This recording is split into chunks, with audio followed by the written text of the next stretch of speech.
Бишкектеги бир катар мектептерде 23 май күнү саат эртең мененки 9-дан баштап 1-2 класстар үчүн кошумча орундар ачылмай калды.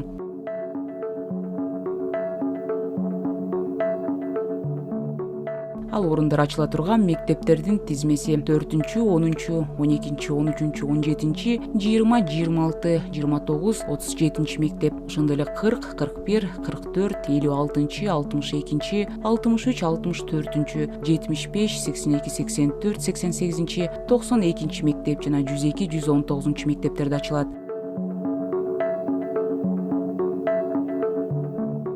12 жылдык билим берүүдө 1-класстын балдарын окутууда басым билимге эмес, социалдашууга жасалары айтылган. Мындайча айтканда баланын эмоциясына көңүл бөлүнүп, инсан катары калыптанышына, мүнөзүн калыптандырууга жана социалдашууга басым жасалат. Эң башкысы 1-класстын балдары мурдагыдай партада сабак жасап отурбай, сабактардын баары оюн түрүндө өткөрүлүп, мугалим менен сүйлөшүү сыяктуу нерселерге үйрөтүлөт.